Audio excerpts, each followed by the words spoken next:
If you're someone like me, at some point in your life, you've probably experienced burnout. This is that all familiar feeling of being stuck, feeling helpless, as if no matter what you do, nothing's going to change, and you're just stuck in a perpetual cycle of stress. Now, what if I told you there was a simple model to help you to break that cycle of stress and that burnout?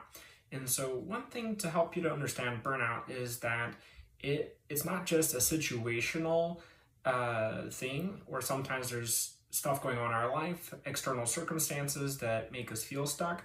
But a lot of times we forget that burnout has a lot to do with our body, the physiological responses that our body has to stress. So whatever that stressor is, that external event, our bodies internalize that stress. And after a certain amount of time of our body not being able to take care of that stress, that's where the burnout really starts to impact us physically and not just emotionally or mentally.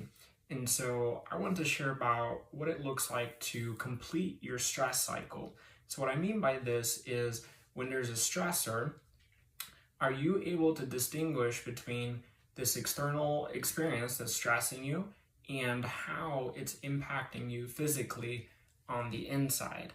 And so when you're able to recognize that, okay, maybe I can't fix or change this external situation, but you can take care of how it's impacting you emotionally, at that point, if you're able to take care of that, then that's how you break that stress cycle, how you break the burnout cycle.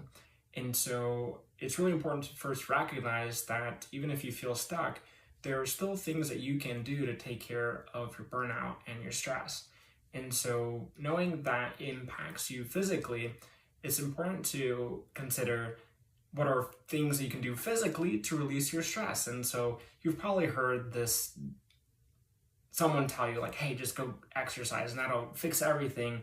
And there is some truth to that. It does help a lot to be able to release the cortisol through doing something that produces natural endorphins to help you feel better and just release all of that pent-up stress inside of you. And that's just one example. Another one is breathing. Everyone tells you just take a deep breath. Well, really, you're breathing all the time, but if you can learn how to really breathe well and really release your stress through breathing, that's going to help you immensely to be able to just let go of all that stress that you're storing inside of you. And another one is positive social interaction. And so just being able to get out there, get social support, get people to do stuff with you so that you're not alone in this process. And another one that a lot of people may not think about is laughing. It seems so simple, but for you to just take the time to do something that brings you laughter. And I know this is maybe a hard thing to do when you're maybe feeling very depressed or anxious or stuck, and so it may feel disingenuous, but it can really help to, again, externalize the stuff that you're holding inside of you, to just let it out. And this one is one that may be challenging for a lot of people if you did not grow up in a family that really expressed affection. Affection is important because it shows that you care, and it can be directed both at yourself as well as towards others. And that's really important, to be compassionate towards yourself when you're feeling burnout.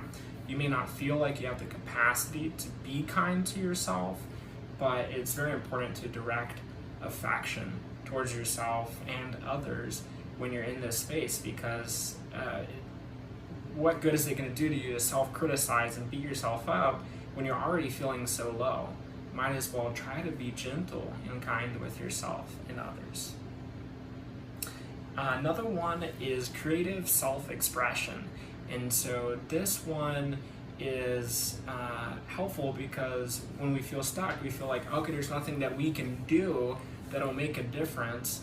And so creative self-expression puts us into this action state, being able to produce something that is able to express ourselves in a way that is positive. And this can be anything, really. This can be journaling, this can be art, This can be music, this can be what you wear, your clothes, if you put on makeup, all of that. And then the last one I want to share with you is crying. And this one is maybe another one that's very hard for a lot of people, especially men. Just growing up and culturally, men don't have that model of crying, and maybe even for a lot of women, maybe that's not something that is encouraged, or grew up or that was discouraged to show your emotions and feel safe enough. But for you to be able to just let out those feelings through crying, it shows so much strength, really.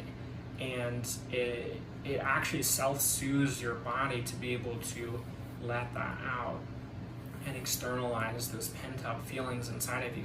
So all of these different ideas aren't original ideas. This is a technique called completing the stress cycle, and this is from a book called Burnout, The Secrets to Unlocking the Stress Cycle by Dr. Emily and Amelia Nagoski.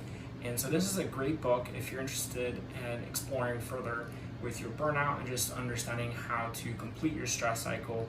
But you're also welcome to just Google this, and there is a worksheet out there on how to complete your stress cycle, walking you through everything I just shared. All right, hope that was helpful. Thank you.